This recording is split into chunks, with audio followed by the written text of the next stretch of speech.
পদযাত্রা করাই তখনই এরকম সুন্দরটা করে। কে হয় আপনার? ভাই পড়ার দাদার ছেলে। আর এই বজ্রাঘাতেই উড়ে চলছে যায় নাকি? হ্যাঁ হ্যাঁ। তারপর কি করলেন?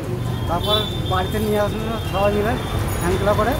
তখন চোখটা একটু কিছুক্ষণ ছিল, তার মধ্যে বোধপুরে হাসপাতালে নিয়ে এলো। বিয়ে দেওয়া হয়েছে? হ্যাঁ, একটা বাচ্চা ছেলে আছে, একটা মেয়ে। কি নাম যে মারা গেছে? লক্ষণ মালিক।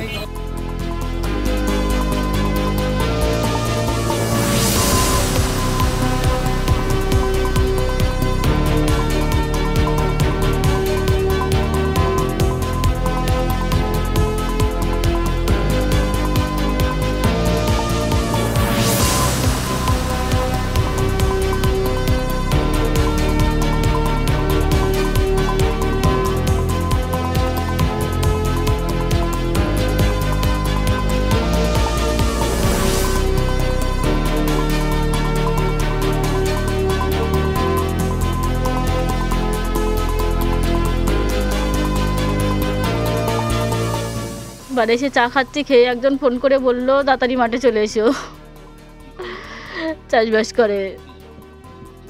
পটল খেতে পটল আছে, লোকের ক্ষেত আছে, নিজেদের একটুখানি আছে, আর ভাগে ফসল এসব চাষবাস করে ভাগে দিয়ে।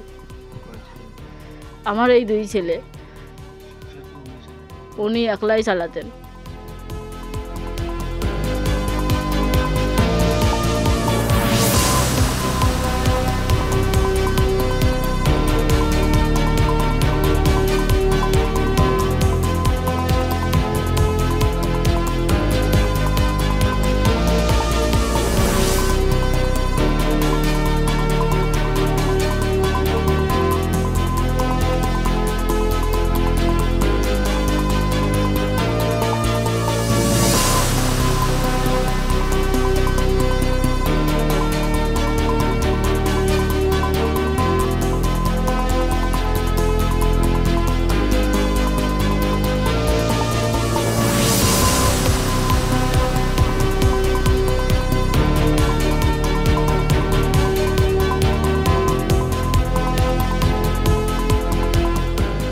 গাড়িটা আসছে আমাদের এখানে দীর্ঘদিনের দাবি যে এখানে একটা পাকা ব্রিজ হোক। হ্যাঁ, কিন্তু আমাদের পাকা ব্রিজ আজ পর্যন্ত হচ্ছে না।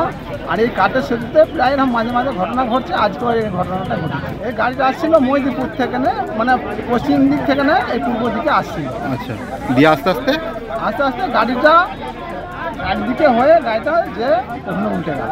ঝড়ের সময় ঘটনাটা ঘটেছে? হ্যাঁ। আচ্ছা, ওই গাড়িতে কে কে ছিল? গাড়িতে ওরা 2 জন ছিল। 2 জন ব্যক্তি ছিল। চেনেন ওরা কে? হ্যাঁ, তপাতে ছিল, আর একটা ওর সঙ্গে ওদের পাশের বাড়িরই পাড়ার লোক ছিল। আচ্ছা, ওরা কি 2 জনই এখন আহত?